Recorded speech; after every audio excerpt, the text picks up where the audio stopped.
So right here, welcome to Hampton Harbor Beach Lighthouse.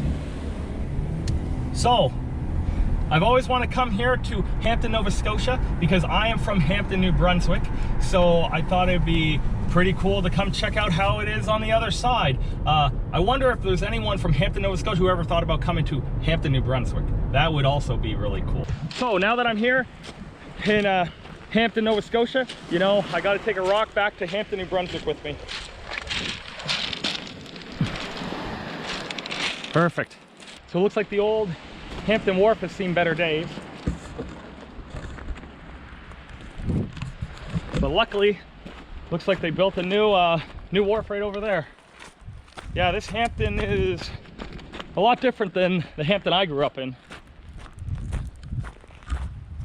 And then you got, you know, the Hampton Lighthouse right there. So yeah, straight across there, you know, go a little inland, you go to Hampton, New Brunswick. Yeah, it's lovely here. All right, so now we gotta go to Port Lorne to go see where Courtney's ancestors are from.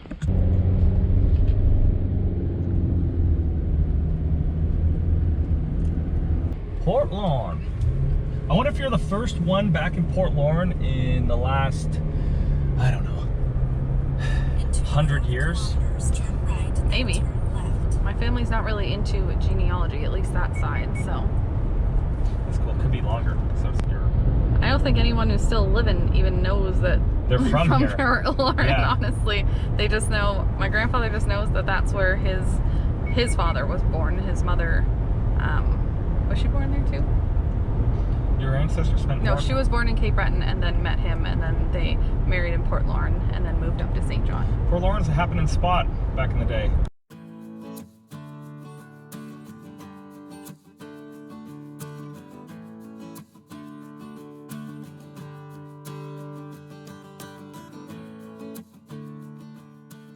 So here we are, we're at the old Port Lorne Wharf. It's no longer maintained by the government and it's privately owned. An interesting fact about Port Lorne, I'll let Courtney tell you, is... it's the first wharf ever built on the Nova Scotia side of the Bay of Fundy, and it's still actively used today. Yeah, so that's interesting. And we're gonna go up. We have to try to find a cemetery, see if we can see any of Courtney's relatives that might be buried there. Another thing I think that's cool is there's probably people who are living here right now that Courtney is still related to, and they would have no idea. But you know, you go far enough back, we're all related.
So we talked to some locals and we asked about where any of Courtney's relatives might be buried, and they said that they think they're up here in Fundy View Cemetery. But to be cautious because some of the old coffins might collapse if you stand on them. She said that she fell into a coffin as a child. Yeah, so we're taking gonna take her advice. But this is quite the road to get us down to this old cemetery. Wow. Oh, nice. And then there's someone here. From PEI. Sweet. They're probably, maybe they're my relatives too. Look at all the lichen from them. All right, let's go check it out. So now we're just trying to find some of the oldest graves here.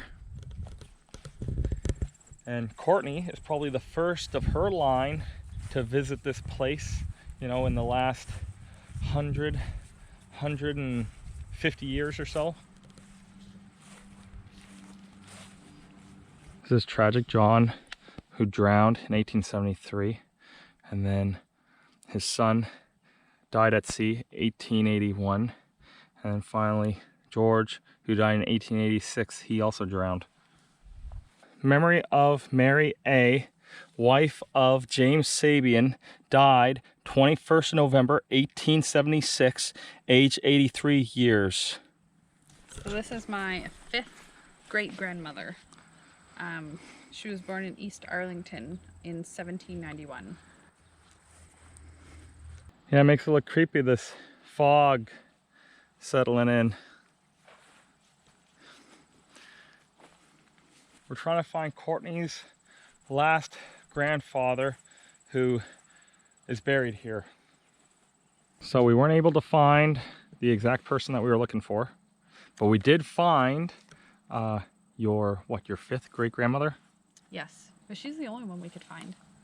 But from what I've heard, they were very, very poor growing up. I mean, I didn't know what it would have been in the 1800s, but it's not overly surprising that they may not have given them headstones, or that they've just deteriorated, or... But we went over everything.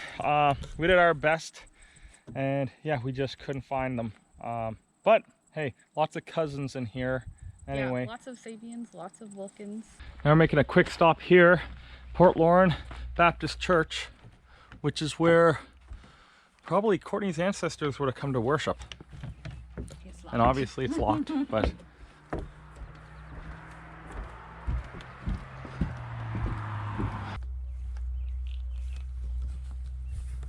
A little bit of view in there.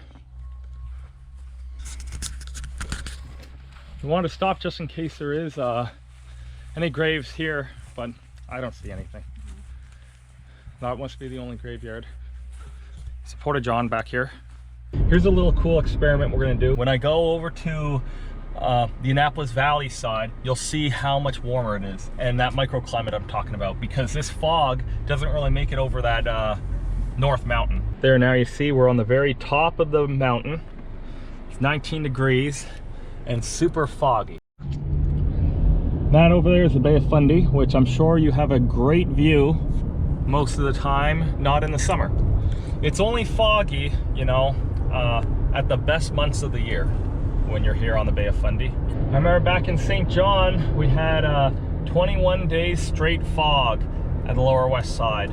So we live the exact same as these guys over here. We just deal with it, and you know, it's free air conditioning. You never get too hot here.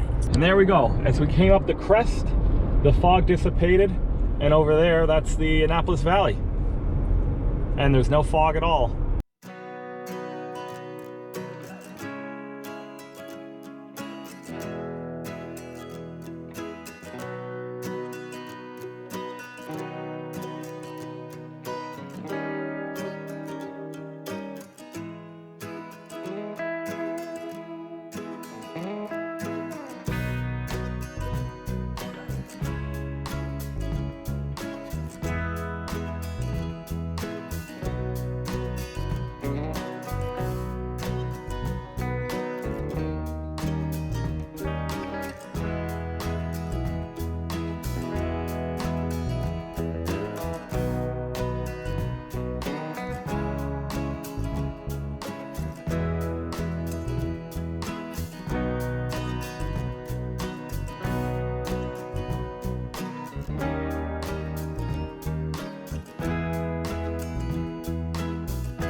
That's the North Mountain, and the fog is kind of trying to cascade off of the mountain. Down here, though, in the Annapolis Valley, it's 23 degrees Celsius, and we know up top it was 19 degrees Celsius.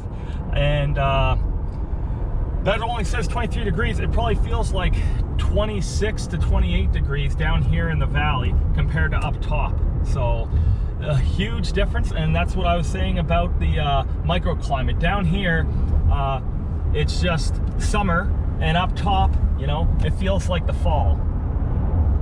We're in Digby again, the Royal Canadian Legion Branch 20, and driving down the road, I see this. A German First World War machine gun. So I had to stop and take a look. Pretty amazing. Wow, look at that. Still has the wooden handles. Click that safety over, press that in, and you know, you fire away. You have your sight for the gunner.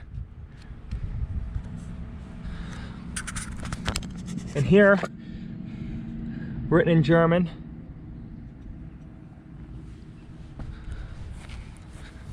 as well as over here. Everything's all painted over. It's hard to read it.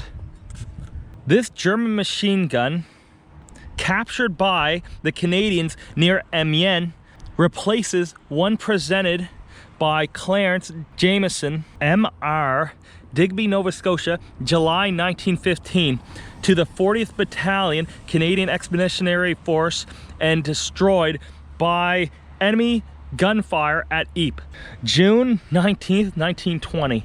Yep, just driving down the road. Always got my eye out for those war memorials, and yeah, that's my first time seeing on display a German machine gun. Outside, no less. What a great example. Can you imagine the guys who had to lift these up and carry these around? You know, move them up forward, get them in position. You had your, you know, your machine gun, your belts of ammunition going through here. That's amazing. These are the same handles that German would have been holding on to, you know. I don't think things went very well for him, because obviously this was captured, so good on us. Right here, it's a water-cooled jacket that goes around. It keeps the barrel cold so you can fire. It's not going to warp the shots, and it's not going to make the gun unusable.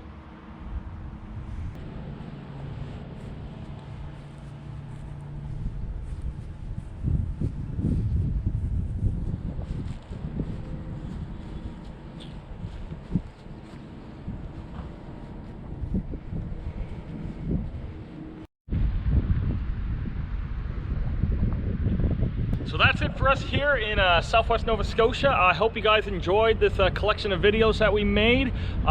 Maybe you learned a few things. Maybe you're planning now to come visit Nova Scotia and come see Digby, Briar Island, Yarmouth, and all the way down to Shag Harbour, and all the way back up to Port Lorne. So thank you very much for watching, and yeah, we'll see you in the next one back in New Brunswick. Thanks.